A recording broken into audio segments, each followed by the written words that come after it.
అందుకే నేను మిమ్మల్ని ప్రార్థించేది, నేను మీతో విజ్ఞప్తి చేసేది, జరిగిన నష్టం ఎన్నికల్లో మన ఓటమితోని మనకు తక్కువ జరిగింది, తెలంగాణ సమాజానికి ఎక్కువ జరిగింది. ఇది అక్షర సత్యం, ఇది వాస్తవం.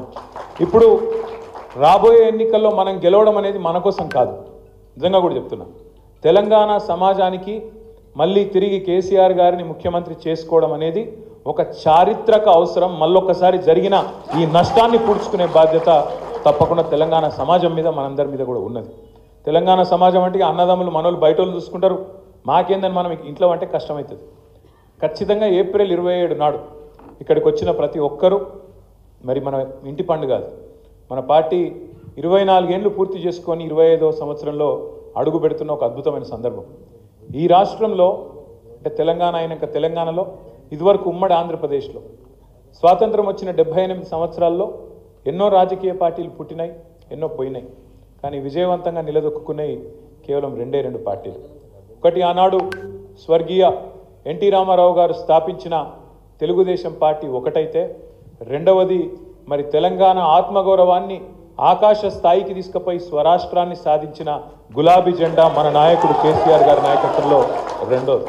ఈ రికార్డు ఎవరు చేర్పలేరు. ఎన్టీఆర్ గారి రికార్డుని ఎవరు కొట్టలేరు, కేసీఆర్ గారి రికార్డును కూడా ఎవరు తారుమారు చేయలేరు. కేసీఆర్ గారి ఆనవాళ్లను తుడి చేస్తానని ఎవరన్నా అనుకుంటే ఆయన కర్మది, ఆయన అజ్ఞానం తప్ప ఇంకోటి కానే కాదు. మనకు రేవంత్ రెడ్డినో ఇంకొకరినో తిట్టాల్సిన అవసరం లేదు. మనం అనవసరంగా వాళ్ళ మీద నోరు వారేసుకొని మన నోరు ఖరాబ్ చేసుకునే అక్కర కూడా లేదు. మనం చేయాల్సిందల్లా ఒకటే, నిజంగా తెలంగాణ ప్రజలకు ఎవరైతే మేలు జరుగుతుంది, ఎవరైతే తెలంగాణ రైతుకు మేలవుతుంది, ఎవరైతే తెలంగాణలో ఉన్న యువతకు మేలవుతుంది, ఎవలకు తెలంగాణ మీద ఎక్కువ ప్రేమ ఉంటుంది, ఈ చర్చ మనం గల్లీ గల్లీలో పెట్టాలి. ఎవరి వల్ల తెలంగాణ మహిళకు లాభం అవుతుంది, ఎవరి వల్ల తెలంగాణలోని పేదలకు లాభం అవుతుంది, ఈ చర్చ పెట్టాలి. ఈ సందర్భంగా ఇంకో పార్టీని కూడా మనం మర్చిపోవద్దు. భారతీయ జనతా పార్టీ 11 ఏళ్ళ మోడీ గారు ప్రధానమంత్రి అయి దేశంలో మతం పిచ్చి లేపుడు తప్ప, మతం పేరు మీద ఇచ్చగొట్టుడు తప్ప, మతం పేరు మీద హిందూ ముస్లిం అని చెప్పి ఆగం చేసుడు తప్ప చేసిందైతే ఏమీ లేదు. నిన్న మొన్న మీరు చూసింటారు, మొత్తం ప్రపంచ ర్యాంకులలో ఎన్నో వివిధ రకాల రంగాల్లో వెనుకకు పోతా ఉన్నాం. రేవంత్ రెడ్డి గారి నాయకత్వంలో తెలంగాణ ఎట్లా వెనుక పోతుందో, బడేబాయ్ మోడీ నాయకత్వంలో కూడా వెనుకకు పోతూనే ఉన్నది తప్ప ముంగట పడ్డదైతే కొత్తగా ఏం లేదు. ఎందుకంటే తెలంగాణ విషయమే తీసుకోండి, మోడీ గారి ప్రభుత్వం వచ్చినాక తెలంగాణకు ఒక బడి ఇచ్చిండ్రా, ఇప్పటివరకు కొత్తగా ఒక గుడికి పైసలు ఇచ్చిరా, పోని ఒక కాలేజ్ ఇచ్చిండ్రా, ఒక పరిశ్రమ వచ్చేందుకు సహకారం చేసిండ్రా? మీరు ఆలోచన చేయండి జాగ్రత్తగా, నేను చెప్పే తప్ప ఒప్ప విచారించండి. దేశమంతా మెడికల్ కాలేజీలు ఇస్తారు మోడీ గారు, కానీ ఇక్కడ కేసీఆర్ గారు జిల్లాకు ఒక మెడికల్ కాలేజ్, జిల్లాకు ఒక నర్సింగ్ కాలేజ్ పెడుతుంటే దానికి సహకరించడు. దేశంలోని వివిధ రాష్ట్రాల్లో ప్రాజెక్టులకు జాతీయ ప్రాజెక్టు హోదా ఇస్తారు, కానీ మన పాలమూరు రంగారెడ్డి ఎత్తిపోతల పథకానికి జాతీయ హోదా ఇయ్యరు, కాళేశ్వరానికి జాతీయ హోదా ఇయ్యరు. మనకు ఉన్నాయే గుంజుకపోతారు. మన లోయర్ సీలేరు విద్యుత్ గుంజుకపోతాడు. కరెంటు కష్టాల్లో ఉన్నాం స్వామి చెయ్యకు అంటే కూడా వినడు. మీరు రైతుల మోటార్లకు మీటర్లు పెట్టాలంటాడు, లేకపోతే మెడ మీద కత్తి పెట్టి తెలంగాణకి ఇచ్చే పైసలు తగ్గిస్తా అంటాడు. నెగిటివ్ పాలిటిక్స్ తప్ప పాజిటివ్గా ఒక్క పని కూడా ఈ 11 ఏళ్లలో భారతీయ జనతా పార్టీ మనకు చేసిందేం లేదు. ఇంకా ఆ మాటకు వస్తే, గట్టిగా మాట్లాడాల్సి వస్తే, మనం వాళ్ళకి ఇచ్చేది ఎక్కువ, భారత ప్రభుత్వానికి మనకు వచ్చేది తక్కువ. మనం ఇచ్చేది రూపాయి, ఆడికెళ్ళి వాపసు వచ్చేది 45 పైసలు, అంతకంటే ఎక్కువ మనకు రాదు. మనం ఈ దేశాన్ని సాదుతున్న రాష్ట్రాల్లో ఒకటి.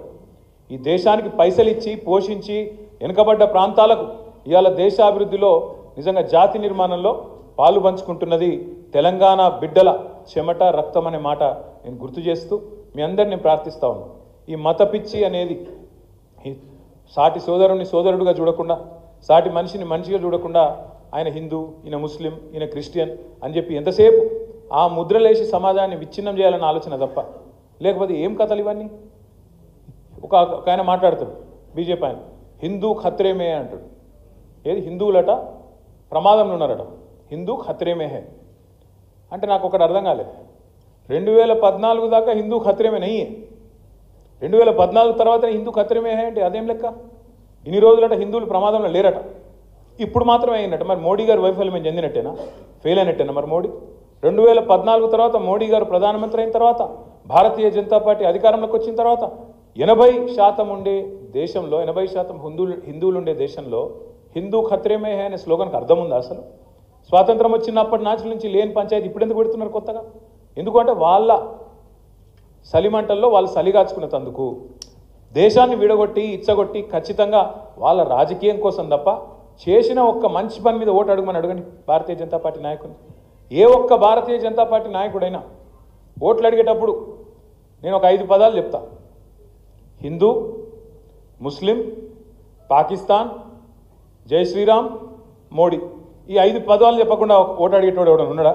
నేను ఈ పని చేసిన కాబట్టి నాకు ఓటేయండి అని చెప్పే పరిస్థితి ఉందా? హిందూ అనాలి, ముస్లిం అనాలి, పాకిస్తాన్ అనాలి, జై శ్రీరామ్ అనాలి, ఓట్లు వేసుకోవాలి, అవతల పడాలి, మళ్ళీ కనబడద్దు. ఇది తప్ప 11 ఏళ్లలో భారతీయ జనతా పార్టీ మనకు చేసింది ఏంది ఆలోచించండి. ఇంకొక మాట కూడా నేను అడుగుతా ఉన్నా, మీరు జాగ్రత్తగా ఆలోచించండి.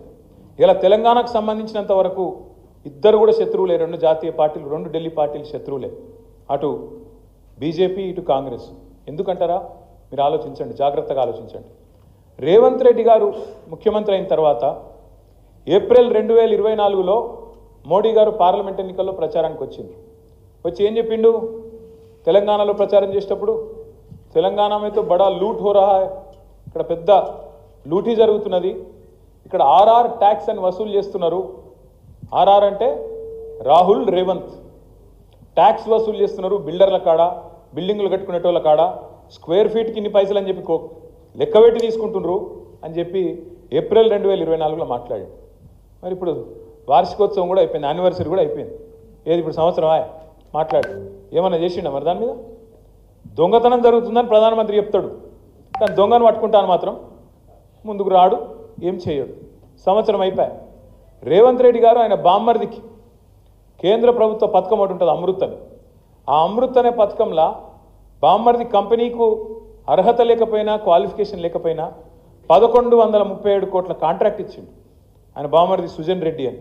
ఇస్తే నేను ఢిల్లీ దాకా పోయి షికాయత్ చేసిన, ఇది ఇంత అరాచకం చేస్తున్నాడు రేవంత్ రెడ్డి, బామ్మర్ది కంపెనీ కాబట్టి ఆయనతో అప్పనంగా అత్తసొమ్మ అల్లుడు దానం చేసినట్టు ఆయనతో ఇచ్చేసిండు, ఇంత అన్యాయం చేస్తాడు, దీని మీద యాక్షన్ తీసుకోండి అని చెప్పి కేంద్ర మంత్రి ఖట్టర్ గారికి చెప్పొచ్చిన.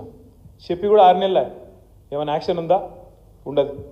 అట్లాగే తెలంగాణ రెవెన్యూ మంత్రి శ్రీనివాస్ రెడ్డి, ఆయన ఇంటి మీద ఈడీ దాడవుతుంది, దాడయి కూడా ఇప్పుడు దగ్గర 6 నెలలే. అటు ఈడీ ఓడు నోరు తెరుస్తలేడు, ఇటు ఈయన నోరు తెరుస్తలేడు. ఏమైంది రాబాయ్, ఏమైనా దొరికిందా అంటే ఆయన చెప్పాడు, ఈయన చెప్పాడు, ఇద్దరు చెప్పారు.